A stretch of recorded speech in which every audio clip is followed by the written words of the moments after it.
González Hernández es licenciada en Historia por la Universidad Autónoma de Zacatecas. Es maestra en Historia por el Colegio de San Luis, doctora en Humanidades con especialidad en Historia por la Universidad Autónoma Metropolitana. Ella es docente investigadora de tiempo completo de la Unidad Académica de Historia en los programas de licenciatura en Historia y la maestría en Humanidades, con la línea de formación docente y con los ejes de Historia, Paisaje y Medio Ambiente. Es miembro del Sistema Nacional de Investigadores a nivel candidata, cuenta con reconocimiento de perfil PRODEC desde el 2015, es parte del miembro del cuerpo académico en conservación de estudios históricos inter y transdisciplinario de la UAS. Fue ganadora de la Medalla al Mérito Universitario en el 2018 que otorga la Universidad Autónoma Metropolitana. Es miembro fundadora de la Comunidad en Línea para la Vida y la No Violencia de Ora World Mandala. Es un programa de extensión en México de la Universidad Gujarat Vidyapith, universidad fundada por Mahatma Gandhi en el 1920. Realizó una estancia de investigación en esta misma universidad en el 2018. Es autora del libro de la cestería y la jarcillería en Zacatecas, uniendo una tradición, y es parte de la coordinación de Historia Ambiental en el norte de México, coeditado por la Universidad Autónoma de Zacatecas, el Colegio de San Luis y Red Culnaria. Y bueno, actualmente colabora con el proyecto de mapas constructivos para la paz y la no violencia. Cuenta con distintos artículos y capítulos con los temas de historia ambiental, educación, ruralidad y cultura para la paz y la no violencia. Pues muchas gracias, doctora Juana, por aceptar esta invitación y por compartir un poco de lo que está realizando y lo que ha hecho en este tiempo. Igual que las vamos a darle ahorita la palabra a la doctora Juana y posterior a ello vamos a tener una sesión de preguntas y respuestas. Doctora Juana, somos todo oídos. Buenas tardes, ¿me escuchan bien? Antes que nada, quiero agradecer a Liliana y a Leli la invitación a este seminario, que sin duda es muy pertinente para los estudios de historia ambiental, de geografía, y bueno, que es un espacio para las y los estudiantes que están en estas líneas de investigación y que los investigadores podemos presentar algunos de nuestros avances. Y aprovechando las virtudes de la tecnología, pues estamos conectados hoy desde diferentes puntos y me alegra mucho ver conectados a amigas, amigos, colegas y pues público interesado en este tema, del cual he trabajado ya hace unos años, ha sido una línea de investigación. Voy a presentar hice una presentación, les voy a pedir que alguien me confirme si se ve.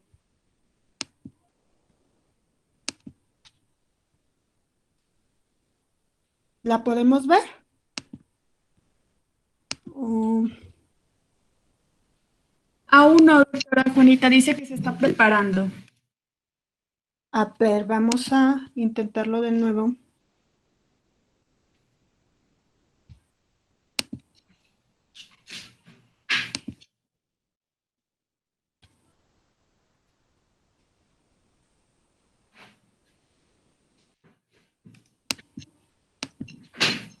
¿Me informan, por favor, cuando...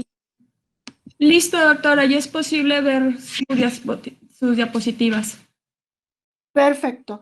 Bueno, he titulado esta presentación de una manera muy ambiciosa, que es el uso, análisis e interpretación de fuentes virreinales en la historia ambiental, y más que nada es la síntesis del trabajo que hacemos todas las y los historiadores, los investigadores en las diferentes fases de la investigación histórica. Que responden a las preguntas básicas de investigación: dónde, cómo, cuándo, quién, quiénes, y que responderían también a cualquier fase de la historiografía crítica, ¿no? En el que preguntamos con nuestro objeto de estudio esas cuestiones básicas que ya mencionaba. En ese sentido, quisiera dividir esta charla en dos partes. Una en un panorama muy general de la historiografía ambiental, sobre todo los ejemplos de la historia virreinal, y la segunda parte, pues el ejemplo de lo que yo he realizado en cuestión de este uso y análisis de las fuentes virreinales. Bueno, la historia ambiental no es ajena para las y los que estamos conectados. Sin embargo, pues al no saber el estatus en el que está cada persona, me voy a atrever a comenzar con algo básico, ¿no? Saber que el propósito de la historia ambiental, bueno, no es un campo definido, no hay fronteras disciplinares precisas, de ahí que ha sido de la multidisciplinariedad a la interdisciplinariedad y ahora la transdisciplinariedad. Ese sentido, bueno, ahora el año pasado tuve la fortuna de estar en un seminario en el SIGA que organizó Adi Lazo sobre fronteras en la historia ambiental y estamos en este momento un grupo de académicas y académicos reflexionando sobre la frontera en la historia ambiental. La frontera como territorio, pero la frontera también disciplinar. Bueno, en ese sentido, pues aquel libro clásico de David Arnold de la naturaleza como problema histórico, el medio, la cultura y la expansión de Europa, él ya presentaba esta división que sigue siendo útil en la historiografía ambiental entre la historia ecológica, la ecohistoria y la historia medioambiental. En ese sentido, bueno, siguiendo la definición de Reinaldo Funes en Naturaleza en Declive, del cual es editor, él dice que el estudio de la historia, de las relaciones mutuas o interacciones de los seres humanos y el resto de la naturaleza, de la evolución de los sistemas socioeconómicos y políticos con los sistemas naturales, o bien como las sociedades humanas han sido influidos por el medio en que habitan, cómo han transformado aquel y cuáles son las consecuencias para ambas partes. En ese sentido, debemos de partir de la idea de que la historia ambiental evita el enfoque antropocéntrico. Ustedes pueden ver en la fotografía un paisaje que a simple vista pues es un paisaje natural. Sin embargo, como establecería también el Lionel Melville en Plaga de Ovejas, pues los paisajes son territorios históricos de los cuales puedes rascar a diferencia de otro tipo de historia, pues de lo que observan tus ojos hacia atrás. De ahí que una de las disciplinas de las cuales se acompaña la historia ambiental es la arqueología, y sé que hoy me acompañan buenos amigos arqueólogos y arqueólogas. Entonces, en ese sentido, pues el concepto de paisaje en la historia ambiental abreva de la interdisciplinariedad, desde la arqueología, la sociología, la geografía y, por supuesto, la historia.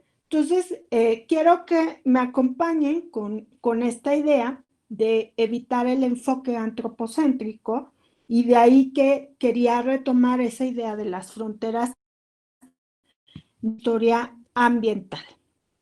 Bueno, una parte importante para hablar de historia ambiental es la historiografía.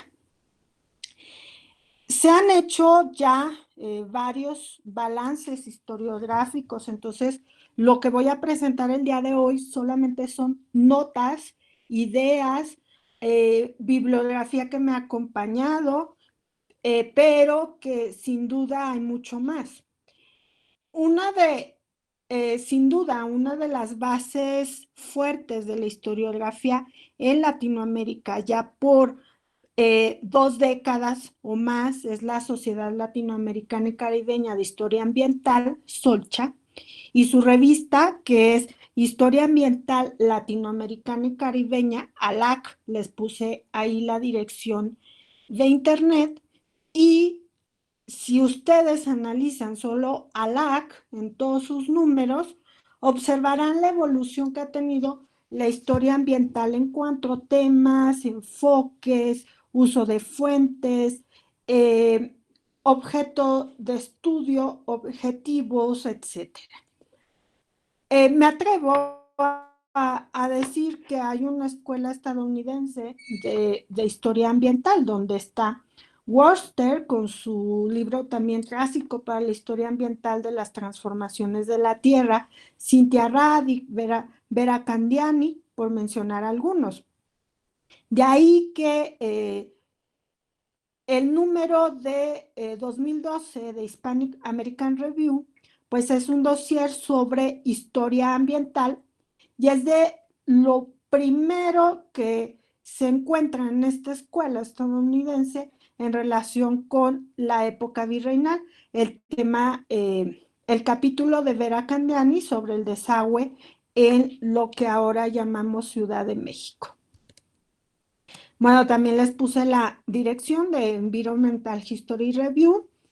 Y bueno, también un aporte importante en esta panorama grande de la historiografía ambiental, pues sin duda es lo que ha hecho el grupo encabezado por Manuel González de Molina, que ahora están en la teoría del metabolismo social, pero que también ellos han tenido una evolución por temas, por teorías, por conceptos. Y les puse la portada de uno de estos primeros libros, bueno, con Toledo, que todos lo conocemos muy bien, y Manuel González de Molina. Y bueno, este libro es parte de la teoría de la historia ambiental en relación a lo que los últimos años he estudiado desde el metabolismo social. Hay algunos ejemplos de intentos del uso de esta teoría para la época virreinal. Por ejemplo, los trabajos de Rosalba Loreto de la UAP. Bueno, y en este panorama muy general, muy grande de historia ambiental, en México, ¿qué sucede? Bueno, en México cada vez ha habido más interés por la historia ambiental. Hay algunas universidades que ya tienen la materia de historia ambiental, en algunas como obligatoria, en otras como optativa. De las primeras que establecieron en su currícula esta materia fue la Universidad de San Luis Potosí, que hoy nos acompaña una colega, y Zacatecas también tiene la materia de historia ambiental, el eje de historia, paisaje y medio ambiente, y ese sería otro análisis de la historia ambiental. La historiografía y la presencia de la historia ambiental en el sistema educativo, en la profesionalización de la historia. Entonces vamos a encontrar que de 2 décadas hacia acá, la historia ambiental se ha posicionado como una materia de estudio, pero también una materia pertinente para los estudios, para los momentos que vivimos. De ahí que ALAC, su último número, es sobre el COVID, ¿no? Se los recomiendo. ¿Qué opinan las y los historiadores ambientales sobre el COVID? Y bueno, sin duda la historia ambiental, como muchos tipos de historia, cumple con la premisa, aquella premisa clásica de Mark Bloch en Introducción a la Historia. De la historia se hace del presente hacia el pasado. Bueno, pero yo preguntaba, ¿y qué pasa en México? Cuando alguien comienza a estudiar historia ambiental, sin duda le saltan estos nombres, ¿no? Sobre todo Alejandro Tortolero, Bernardo García, porque Michelin Cariño, perdón, otros nombres que ya son de generaciones nuevas de historiadoras e historiadores interesados en la historia ambiental.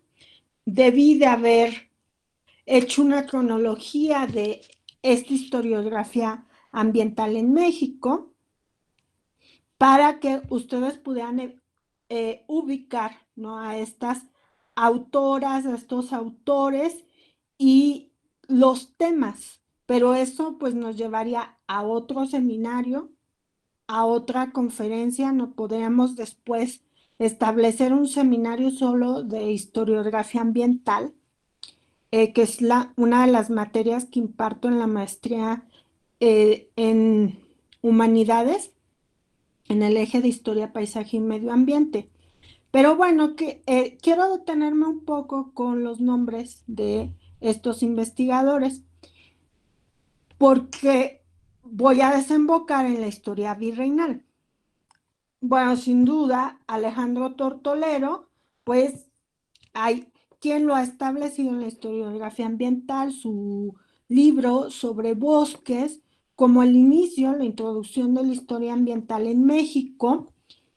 Y bueno, está el número de signos históricos de la Universidad Autónoma Metropolitana dedicado a la historia ambiental. Está digital, lo pueden encontrar sin ningún problema. El número 16, que fue de julio a diciembre del 2006. Y ahí la introducción Tortolero pues nos invita a pintar de verde la historia, que eso es un poco la idea que tengo de la historia, en particular sobre el virreinato, que ya les explicaré más adelante. Humberto Urquiza se ha dedicado más a estudiar el siglo XIX y XX, la conservación del medio ambiente, a partir de la figura de Miguel Ángel de Quevedo. Su libro más reciente también lo encuentran en internet. Y bueno, Michelin Cariño, que es un referente básico en la historia ambiental, sus libros, o por lo menos sus primeros libros, tenían la premisa en 90s, 2000, de la historia ambiental de largo tiempo. Por eso encontraremos trabajos que van desde la prehistoria hasta el siglo XX, porque esa era una de las premisas de la historia ambiental. Después se fue modificando porque ahora hay estudios locales y localizados en espacio y tiempo. Pero en ese momento la premisa era que el impacto en el medio ambiente no se nota inmediatamente. Bueno, en la pandemia que estamos viviendo, sabemos que los impactos en el medio ambiente hay algunos inmediatos. Bueno, Adi Lazos, que no es de formación historiadora, pero que su trayectoria la ha llevado a la historia ambiental y que ahora sus trabajos son un aporte importante, sobre todo lo que ha hecho para el norte de México en relación a lo que clásicamente, a los grupos que clásicamente se les denominó chichimecas, que ahora afortunadamente sabemos que los chichimecas no eran tales, ¿no? Que están formados por muchos grupos étnicos a los cuales seguimos estudiando. Y los trabajos de Rosalba Loreto, que nos han llevado desde la basura en Puebla hasta la transformación de la ciudad, y ella es de las historiadoras que en México hacen historia ambiental a partir de la teoría del metabolismo social. Miguel Aguilar Robledo, de la Universidad de San Luis, él es de formación geógrafo y ha estudiado pues historia de la ganadería, historia de la minería, que son algunos de los temas más recurridos en la historia ambiental, y ya también explicaré más adelante. Evelyn Alfaro, que ha transitado de estudiar el agua a estudiar la historia ambiental, más en relación a la construcción de las ciudades. Y bueno, sin duda, en una conferencia pasada nos hablaban de Bernardo García, uno de los grandes historiadores ambientales en México y que es un buen ejemplo de cómo los historiadores han transitado de una disciplina como la geografía histórica a la historia ambiental. Hoy Bernardo García lo explica diciendo que la geografía ya no le era suficiente, que tenía que hacer otras preguntas, otras premisas, y lo llevó a la historia ambiental. Bueno, ahora seguramente diría Bernardo García, que desgraciadamente murió hace unos años, pero ahora tendría que decir pues que la historia ambiental ya no es suficiente y que tendría que estudiar también la geografía ambiental. Y bueno, en el SIGA son expertos sobre geografía ambiental y hoy nos acompaña Pedro Urquijo, que es uno de los grandes representantes de la geografía ambiental en México. Bueno, esos solamente son algunos ejemplos, algunos nombres. Les decía que bibliografía de las que me han acompañado. Cuando decidí estudiar la historia virreinal, en particular un pueblo de Zacatecas, uno que ahora es de los municipios más pobres, pero también es una paradoja porque es donde se encuentra una de las megaminerías de cielo, de Tajo a cielo abierto, Mazapil. Decidí estudiar a Mazapil en el siglo XVI para saber qué pasó, por qué Mazapil llegó a ser casi un pueblo fantasma. Entonces, bueno, yo ya tenía la inquietud de la historia ambiental y me adentré a estudiar Mazapil.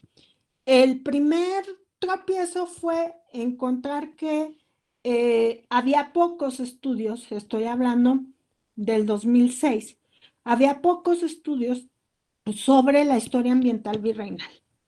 Y en ese momento el referente que encontré fue este que ustedes están viendo, coordinado por Salvador Bernabeu, y aquí tienen la portada. Está la índice porque quiero que ustedes observen qué era lo que se estudiaba en relación a la historia virreinal en el 2006, porque al final de esta presentación pues hablaremos de lo que se está haciendo actualmente y ustedes verán ahí los nombres de los que ya he mencionado.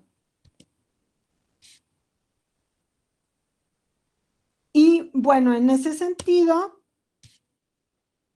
aparecen algunos otros trabajos, por ejemplo, este que cito de la devastación ecológica y contaminación ambiental en Zacatecas, periodo colonial y siglo XIX. Quiero que observen el título, ¿no? Que también es en esta metodología de los estudios ambientales de largo tiempo. Cito otro, que es el de historias de protección y depredación de los recursos naturales en el Valle de Saltillo y la Sierra de Zapalinamé, coordinado por Carlos Manuel Valdés, que también es otro ejemplo de los estudios de largo tiempo en la historia ambiental. Y ustedes observarán otros ejemplos, ¿no?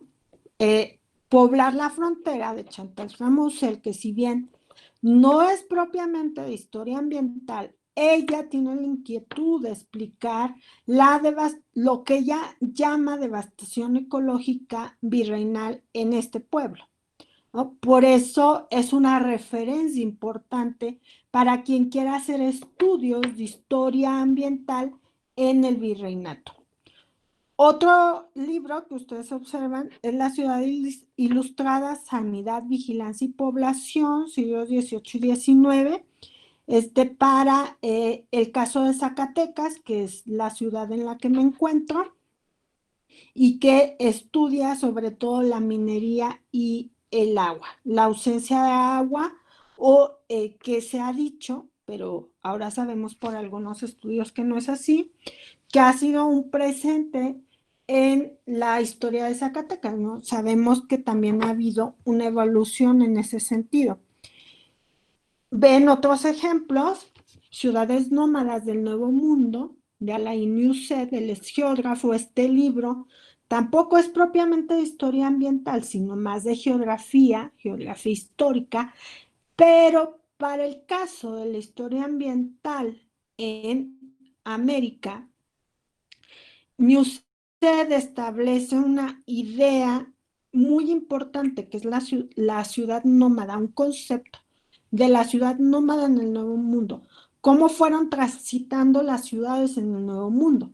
Y bueno, también observan otro ejemplo que es Cynthia Rading con Paisajes de Poder e Identidad. Este es un libro clásico para la historia ambiental.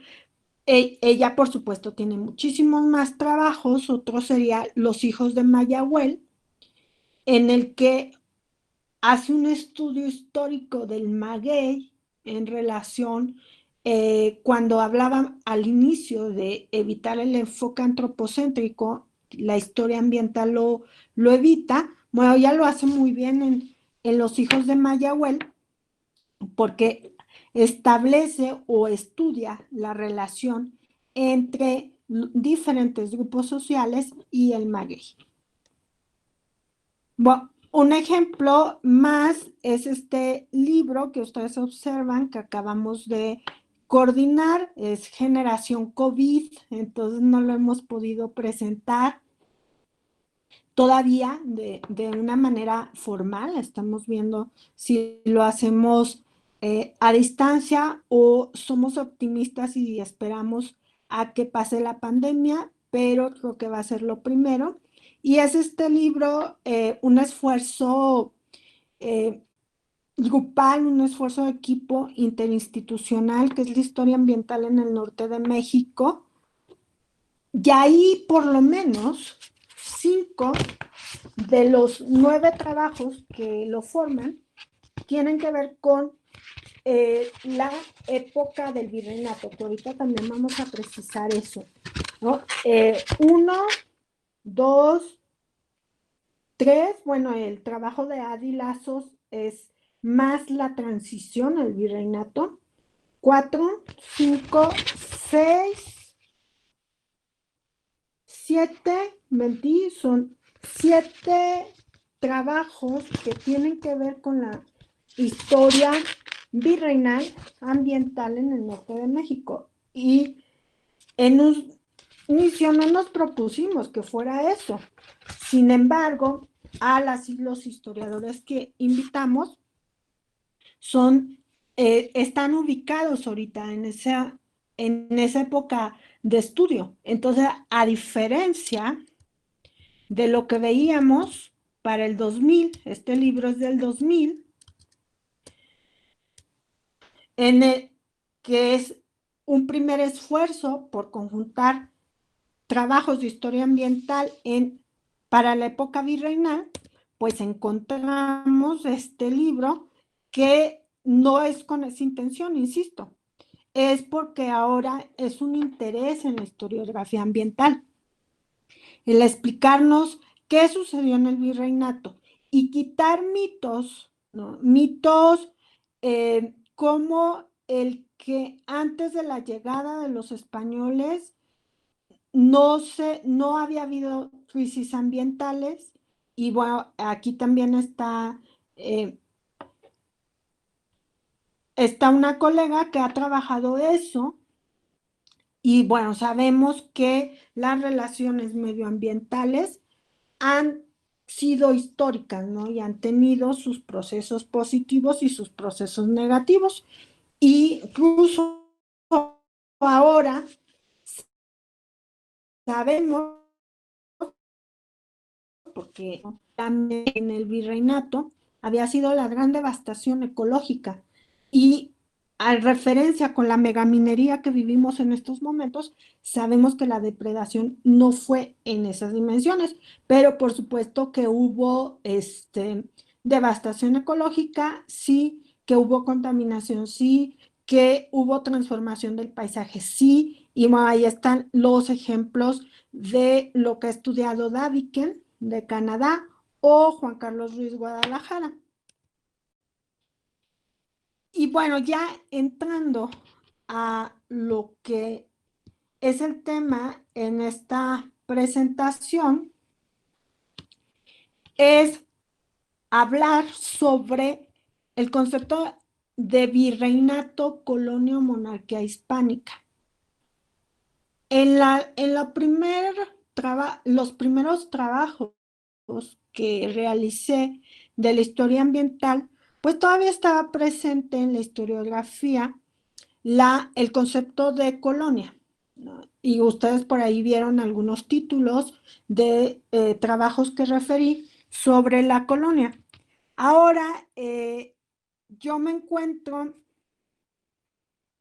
afiliada teóricamente al concepto de monarquía hispánica que ha trabajado, difundido, han estudiado la red columnaria, y aquí les pongo una cita, ¿no? De la justificación que hacen para utilizar el concepto de monarquía hispánica y no de imperio español y por lo tanto no de colonia, sino hablar de una monarquía de diferentes nodos. Y les puse un ejemplo que es un libro básico para entender este concepto, que es Fronteras, Procesos y Prácticas de Integración y Conflictos entre Europa y América, siglos XVI al XX, editado por el Fondo de Cultura Económica. También el discutir sobre virreinato, colonia o monarquía hispánica, pues nos llevaría a otro seminario o a otra conferencia. Aquí solamente quiero dejarles la inquietud, la idea sobre este concepto. Y sobre todo porque cuando más adelante les hable del concepto de naturaleza, vamos a entender esta naturaleza, por decirlo, u origen o intención de la historia ambiental, que es comprender la interacción histórica entre los diferentes grupos sociales y los diferentes medios ambientes, los diferentes ecosistemas. Por eso quise citarles este libro de Paulina Machuca, El vino de cocos en la Nueva España, historia de una transculturación en el siglo XVII. Tampoco es propiamente de historia ambiental. Sin embargo, es una gran aportación en ese sentido, porque a partir de un elemento natural que es el coco, después un elemento cultural que es el vino de cocos, la autora analiza cómo la transculturación entre Filipinas y, este caso, la Nueva España y la Nueva Galicia, en particular Colima.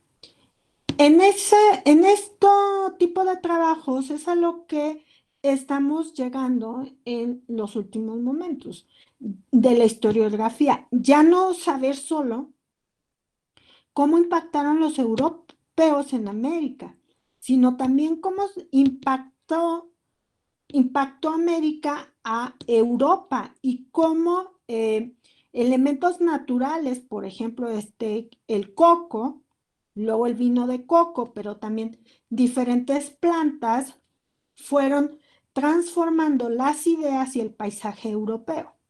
Por eso cuando uno va a Europa y observa algunas plantas o incluso alimentos, pues nos parecen tan similares, ¿no? Entonces, quiero que piensen esto como una línea de investigación. Ya hay algunos artículos que lo han trabajado. Sin embargo, pues falta mucho por saber, ¿no? Como siempre en la historia, no es suficiente, nunca es suficiente, porque siempre tendremos preguntas nuevas y eso es lo rico de la historia. Uno de los primeros intentos, o por lo menos lo que yo he encontrado y encontré y sigue siendo básico para mí, es este artículo de Siemens extrayendo ecología de algunos documentos novohispanos en la época temprana. Ahí les puse la portada del libro en el que se encuentra. Y este artículo para mí fue crucial para comprender el cómo podemos extraer, dice la ecología, es decir, cómo vamos a encontrar las relaciones de los diferentes grupos sociales en el medio ambiente con los documentos novohispanos. Entonces, quisiera retomar una idea que se usa para la historiografía de los de abajo, que dicen algunos teóricos de la historia social, de la historia de los de abajo, se hace historia con las mismas fuentes, solo que las preguntas son diferentes. Entonces, en el caso de la historia del virreinato, pues son las mismas fuentes, pero las preguntas son diferentes y nos llevan a otras fuentes. Por ejemplo, una fuente, ya lo dije hace rato, es el paisaje. Otra fuente, y lo estableció Crosby desde su libro, también clásico diría yo, el imperialismo ecológico, y el otro, el cambio transoceánico, en el que él establece que hay tres elementos que modificaron completamente el paisaje y las relaciones con el medio ambiente. Uno fue que denomina biota portátil, formado por tres elementos: por la flora, por la fauna, sobre todo ganado mayor y menor, y las enfermedades. Y bueno, ustedes pueden ver, me voy a regresar un poco en esta fotografía. Se observan elementos bióticos en el que son muy conocidos, ¿no? No los vemos como extraños, los vemos como propios. Sin embargo, es histórica, ¿no? Es histórica su presencia en el paisaje. Hicieron un cambio en el paisaje y ahora son propios de nuestra cultura, propios de nuestro medio ambiente, pero observamos que los paisajes, por lo menos en esta fotografía podemos observar varios elementos. Y si hiciéramos un análisis más profundo de la botánica, ¿no? La flora que observamos, la fauna, los minerales, pues sabremos cómo está conformado históricamente ese paisaje. Bueno, en ese sentido,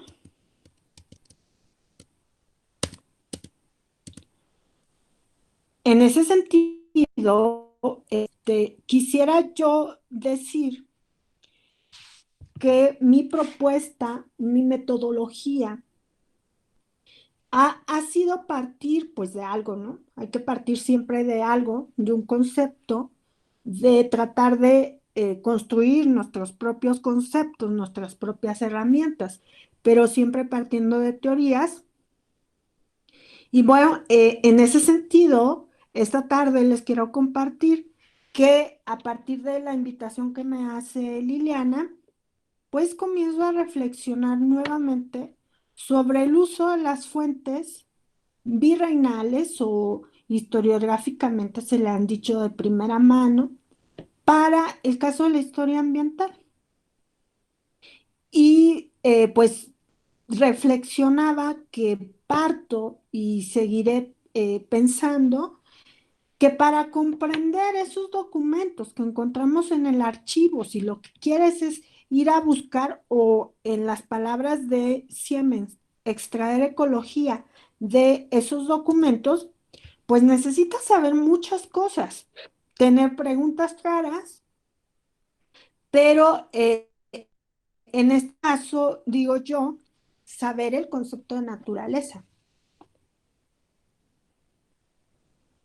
Un concepto de naturaleza teórico, un concepto de naturaleza fáctico, religioso, político, económico, y el reto que tenemos las y los historiadores, ¿no? O cualquier investigador. Saber cuál es el concepto en la época que estás estudiando y cuál es el concepto en tu época. Y teniendo claro esos dos conceptos, ¿cómo no vas a no vas a hacer anacronismos, ¿no? Porque no podrás hablar de ciertos conceptos en el siglo XVI, o al contrario, ¿no? De ahí que ahora el ejemplo está con la pandemia que vivimos. Se ha recurrido a los estudios históricos que hay sobre la pandemia anterior, que es la de la influenza, perdón, o de la mal llamada gripe española, y entonces observamos en las redes que estamos saturados de fotografías, de documentos, de textos, y que no podemos comprender esa pandemia si no comprendemos la pandemia que estamos viviendo, pero que tendremos que ser cuidadosos para no traslapar nuestros conceptos, nuestras ideas. Bueno, entonces en ese sentido coincido con Collingwood en su libro La idea de la naturaleza, en el que dice que es útil y necesario hacer una relación entre la filosofía y la historia para comprender la naturaleza de la época. Entonces, quienes me están escuchando podrán decir desde su disciplina o las disciplinas que han trabajado y observar cómo la historia ambiental nos lleva a la política, a la arqueología, a la ecología, a las diversas ciencias ambientales, a las ciencias naturales, a la química, a la filosofía, a la literatura y a un sinfín de disciplinas, todas aquellas que nos ayuden a construir, a estudiar, a comprender nuestro objeto de estudio. Bueno, en ese sentido, podemos agrupar tradiciones para advertir cómo los conquistadores, en este caso españoles, de Nueva España, Nueva Galicia, guiaron ideas, descripciones y acciones para la concepción natural y cómo fueron formados, transformados los paisajes. Aquí debo de aclarar precaución, solamente lo estoy viendo desde los conquistadores españoles. Todavía no llegamos a esa parte donde hablaré de los pueblos originarios, que ese es uno de los grandes cambios que ha habido en la historiografía en los últimos años, ¿no? Por eso mi filiación con el concepto de monarquía hispánica permite hablar de esas interacciones. Bueno, según Collingwood, pues encontramos que en el siglo XVI y XVII este concepto o la teoría sobre la naturaleza estaba formada por dos etapas, por la teoría aristotélica y por Platón, por la búsqueda de la inmanencia de la naturaleza en causas formales y eficientes. Aquel libro famoso de Irving Leonard sobre los libros del conquistador, donde analiza cuáles eran la literatura de los conquistadores. Ok, pues a ver qué leen sobre la naturaleza, nos va a ayudar a comprender cómo se están escribiendo en los documentos, cómo se está describiendo en los documentos a la naturaleza. Estamos ubicados en el siglo XVI, sin embargo, pues se ha estudiado también las ideas medievales que llegaron a América. Y sin embargo, en el Renacimiento, pues significa para el estudio de la naturaleza la discontinuidad en el antropocentrismo medieval. Es uno de los grandes rompimientos con la metáfora de la madre naturaleza. Se comienza a introducir la idea jerárquica, ¿no? Y ustedes pueden observar los libros como el de Joseph Acosta, de la historia natural y moral de las Indias, u otros que iré citando. Bueno, me quedan 10 minutos. Liliana me dijo que tenía una hora, se ha ido rápido, entonces trataré de avanzar para darles oportunidad a preguntas, ¿no? Al debate, que siempre es más rico. Bueno, yo mencionaba hace un momento, en que no podemos comprender al medio ambiente, a la naturaleza, sin otras ideas, ¿no? Y sin otras acciones, concepciones y disciplinas. Por ejemplo, la política. Ahí podríamos hacer un texto sobre las preguntas inocentes que nos hacemos a veces los investigadores, ¿no? Y una pregunta inocente es creerle todo a los documentos. Eso te lo enseñan en los primeros semestres en la licenciatura en historia. Las fuentes mienten, todas mienten y suena a programa policíaco, a serie policíaca, pero no es que mientan. Lo que pasa es que la verdad que están diciendo se dice desde un punto, desde una posición, desde unos intereses. Entonces hay que saber cuáles son esos intereses. Por ejemplo, a Felipe II se le ha etiquetado como un rey ecologista, ¿no? Porque las grandes ordenanzas del cuidado de los bosques, pues fue en el periodo de Felipe II. Sin embargo, al analizar más la figura de Felipe II en relación con el medio ambiente, pues encontramos los intereses políticos y económicos que hay, ¿no? Y incluso culturales, como el que era aficionado a la caza. Entonces, esas ordenanzas iban relacionados a esos intereses. Pero en el caso de México, de la Nueva España y todos los demás reinos, pues hay que tener en cuenta las ordenanzas de 1573. Para estas ordenanzas van a establecer mucho, ¿no?, de la concepción y la relación que se tiene con el medio ambiente, de lo que en ese momento se denominaba un nuevo mundo.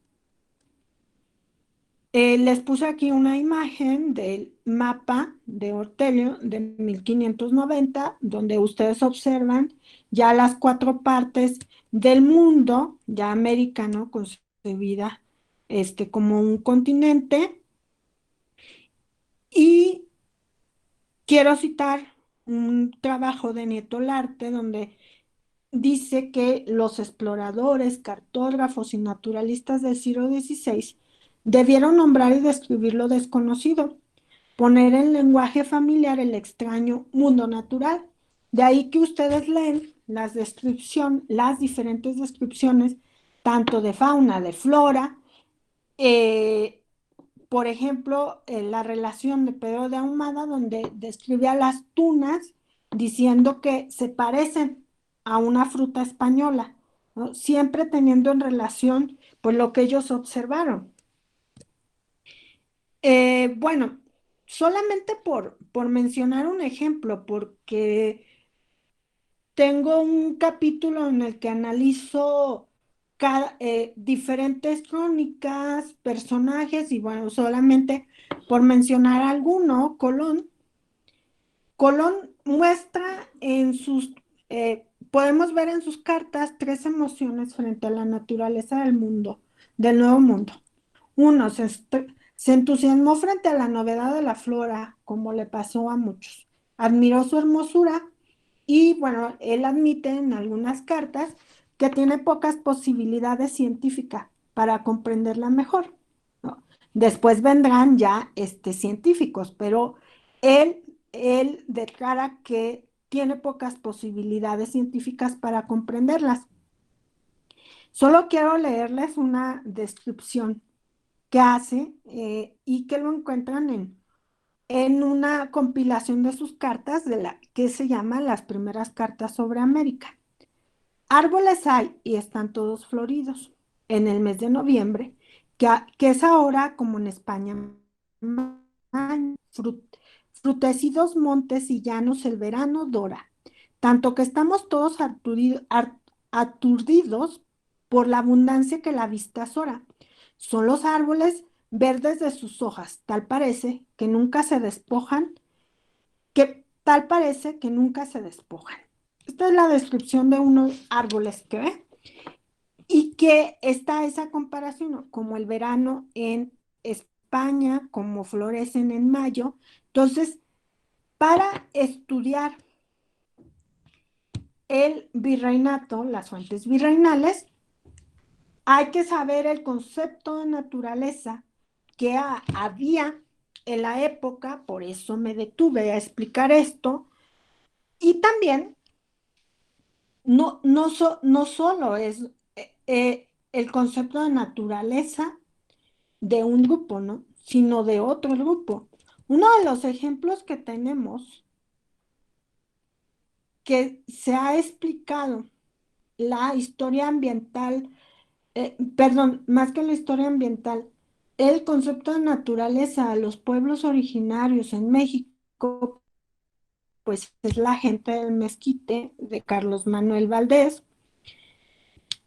Él hace un esfuerzo muy importante por comprender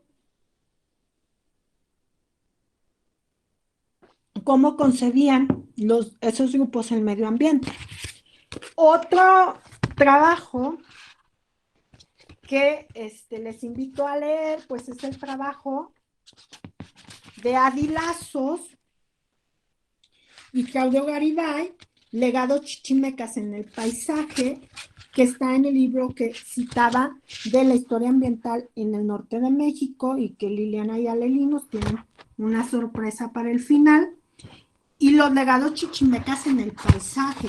Es un esfuerzo también por saber cómo los grupos originarios convivían, concebían a la naturaleza y cómo es el enfrentamiento con las concepciones, las convivencias con los españoles y bueno, la transformación del paisaje. De ahí que también en la historiografía ambiental se encuentra el estudio de los conflictos ambientales con contenido histórico y se han hecho algunos trabajos para la época virreinal.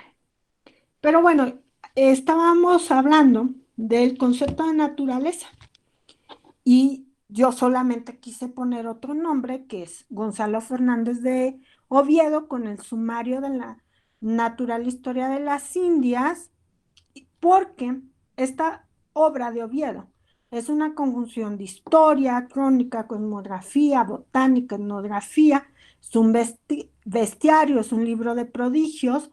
No olvidemos también que en este conocimiento por la naturaleza, pues estaba la fantasía, los mitos sobre seres fantásticos, plantas fantásticas, en esto que se denominó el Nuevo Mundo. Uno de los objetivos de la obra de Oviedo, pues es que los europeos comprendieran el paisaje que estaban observando. Él retoma la etimología española, pero también la indígena. Eso es muy interesante, que también lo encuentran este ejemplo en la crónica de Bernardo de Sahagún. Bueno, según Oviedo, la naturaleza americana era benigna, ya que lo podíamos encontrar sobre todo en los felinos, ¿no? En la variedad de felinos que él describe, y ahí puse solo algunos nombres. Oviedo se adjudica a él como autor el papel de descriptor de la obra de Dios. Ahí encontramos el concepto de naturaleza, ¿no? La naturaleza en la obra de Oviedo es una obra de Dios y él la está describiendo. Pongo otro ejemplo historiográfico, Cultura y Naturaleza, que fue editado en el SIGA, de Enrique Delgado López, ¿no? Que también es un texto en el que analiza fuentes novohispanas para explicar la historia ambiental. Otro libro que les invito también en este sentido, que estamos hablando sobre los pueblos originarios, los pueblos étnicos, escribiendo desde los márgenes, ¿no? Es el norte de México, que tampoco es un libro de propiamente de historia ambiental, pero que nos permite reflexionar sobre la historia ambiental en el virreinato. Otro ejemplo en estas descripciones naturales, pues es Antigüedades de Francisco Hernández. Él busca seres fantásticos en América y describir, por supuesto, la flora y la fauna. Y solamente les voy a leer la descripción de la iguana. Alcanzan una longitud de 5 palmos, incluida la cola, que es 3 veces mayor que el resto del cuerpo y más gruesa que un brazo humano. Los dedos son delgados y larguísimos en relación con el cuerpo. Los brazos y piernas son tan gruesos como los de un niño recién nacido o poco menos. El vientre es verde con blanco y el resto del cuerpo escamoso y de un color entre plateado y verde. La cabeza es por encima deforme y horrible, muy dura y como traveteada, así como la parte superior del cuello, los ojos son negros, la es azul. Solamente es un ejemplo, ¿no? Porque hay muchos más. Pero quise leer este ejemplo porque para comprender solo ese ejemplo hay que recurrir a otros autores, al concepto de naturaleza, a los estudios de la fauna en ese momento, el por qué se está describiendo de esa manera. Y bueno, yo me he centrado más en el caso de la Nueva Galicia.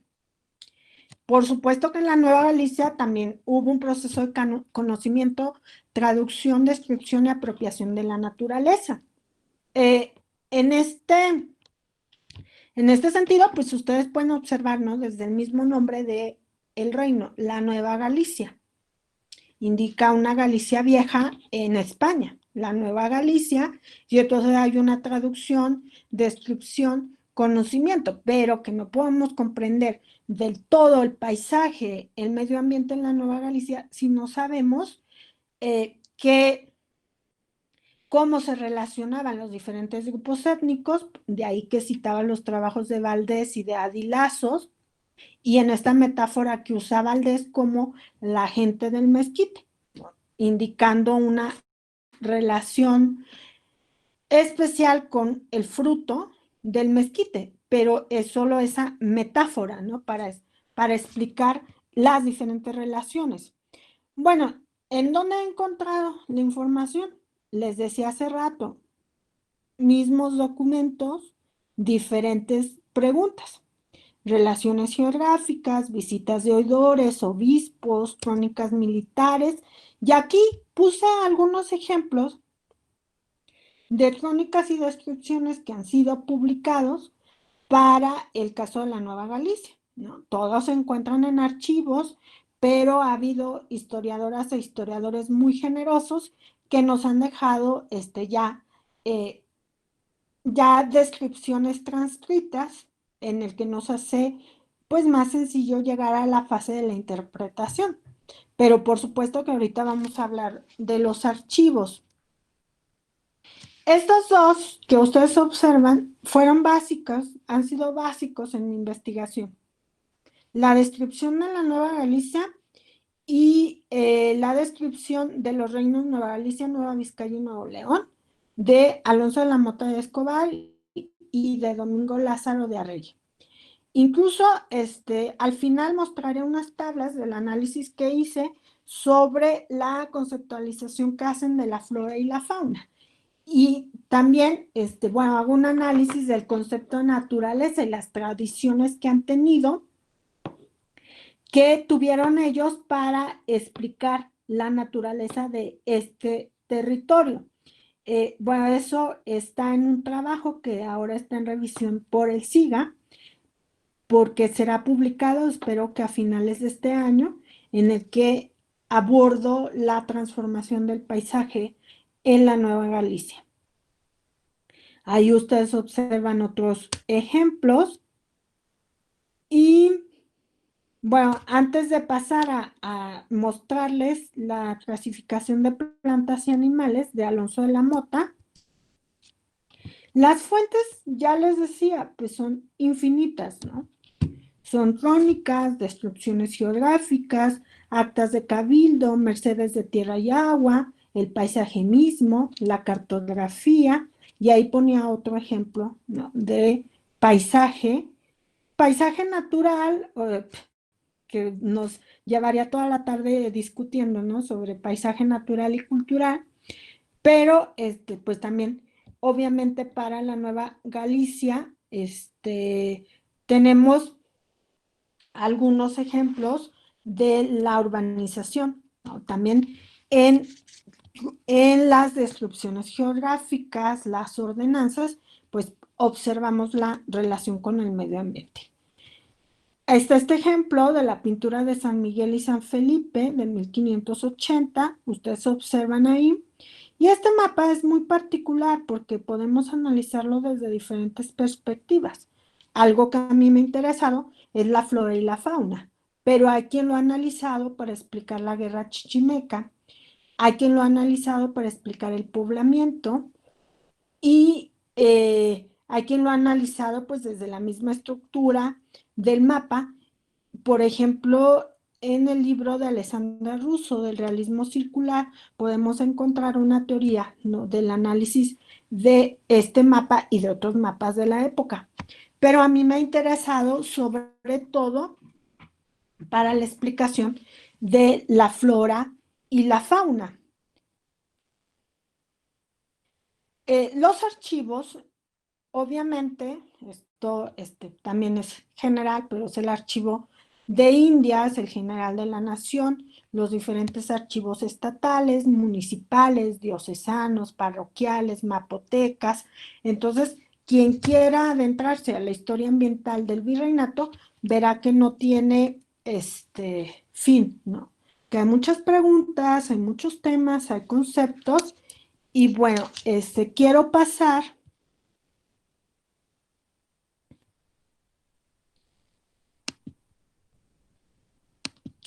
a explicarles la clasificación que encontré de los animales y las plantas.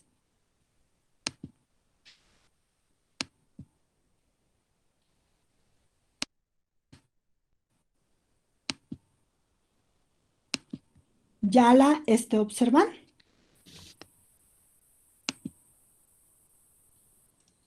Sí, doctora. ¿Sí se observan?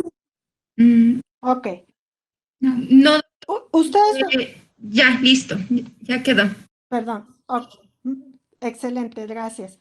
Ustedes observan aquí un intento que hice a partir de las descripciones de Arregui y de Alonso de la Mota, y teniendo en cuenta esto que les decía del concepto de naturaleza, pues alguno de la fauna que ellos explican y la comparación con Europa, ¿no?, con el viejo mundo. Por ejemplo, la golondrina es peregrina, aparece desde abril hasta octubre y se cría en la Nueva Galicia. No se sabe dónde inverna.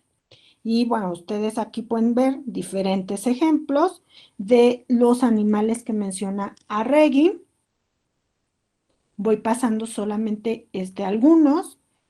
El tracuache, que es una de las descripciones más amplias que hace Arregui, porque el interés que tienen en el tracuache, ¿no?, como una especie que no encuentran en otro lugar y que hacen algunas comparaciones. Por ejemplo, van y pueden ir mamando, es el animalejo de suerte un gato, o sea, pudiera parecer un gato, ¿no?, las descripciones que hacen, o un hurón.